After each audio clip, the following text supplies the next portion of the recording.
Unit 6, page 56. Watch the lecture. Part D. Listen for details.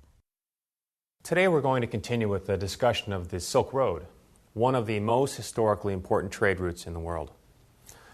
Now, as you know, the Silk Road was a major trade route between Europe and Western China for about 1,500 years. It was used from about 100 BCE until about 1400 CE. There had been some trade across Central Asia before that, but it wasn't until about 100 BCE that trade between Europe and China increased significantly. So we're going to look at how the Silk Road developed. First, I want to mention 3 dynasties in China that were in power at significant points in the Silk Road's history.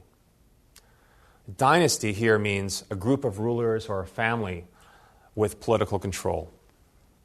First, the Han Dynasty. They ruled from 206 BCE to 220 CE, approximately when the Silk Road started. Second is the Tang Dynasty, in power from 618 to 907, the peak period of the Silk Road. And third, the Ming Dynasty. In 1368, they took control, and soon thereafter, the use of the Silk Road basically ended. Now, this is just a quick overview, so I'll go into more detail about these 3 groups later.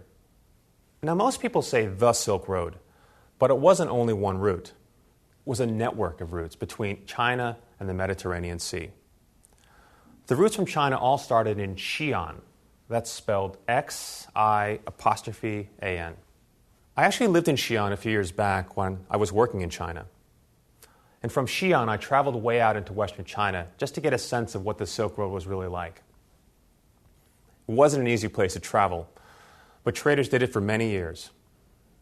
Now, going forward, you should know that Xi'an was actually called Zhang'an during the time of the Silk Road. So from Zhang'an, the route went west until traders reached the Taklamakan Desert. To avoid it, some routes went south to Dunhuang, and some went north through the Gobi Desert and over into Central Asia. The routes all reconnected further west, though, and eventually they led to some big trade centers in Europe, in Rome, and what is now called Istanbul in Turkey. There are different estimates about how long the Silk Road was altogether. We're going to go with about 5,000 miles or 8,000 kilometers. So what do you think was the main reason the Silk Road developed?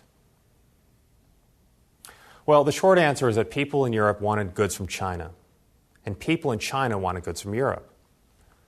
I'll focus now on the west end of the route in Europe, and then we'll go to the east end in China. On the west end at the Mediterranean Sea were the Romans. By about 100 BCE, the Romans had learned about luxury goods from China, silk in particular, which was very popular in Rome then. So the Romans started building roads to the east so they could get luxury goods from China. Meanwhile, from the east end in China, the Han Dynasty was in power. We have to review a little history at this point. The Han Dynasty ruled China from 206 BCE to 220 CE, as I mentioned, and Zhang'an was the capital. But because China was so big, it was very difficult to defend, especially against the Mongol invaders from the north. So in 138 BCE, Emperor Wudi, that's W-U-D-I, sent a group out to western China to recruit fighters for the conflict with the Mongol invaders.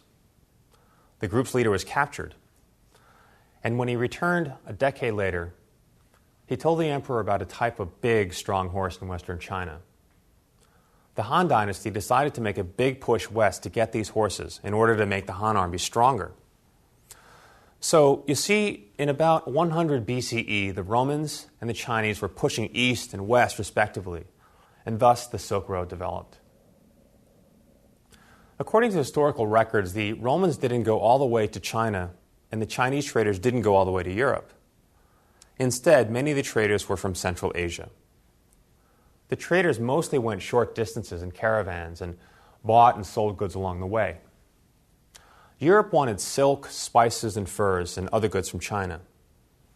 China wanted horses initially, but later it wanted goods from Europe like gold and glass. And traders exchanged both goods and information. For example, there were trade secrets like where to get the best silk and where the best routes were.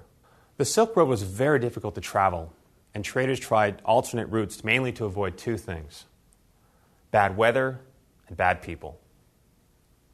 There were many robbers who tried to steal the traders' silk and other goods. Traders also wanted to avoid towns that forced them to pay a fee when passing through. The peak period for the Silk Road was in the 600s during the Tang Dynasty. Zhang'an was very big and very prosperous then. About 2 million people lived there, including 8,000 foreigners from many places, including what is today Iran, Turkey, Japan, and Korea.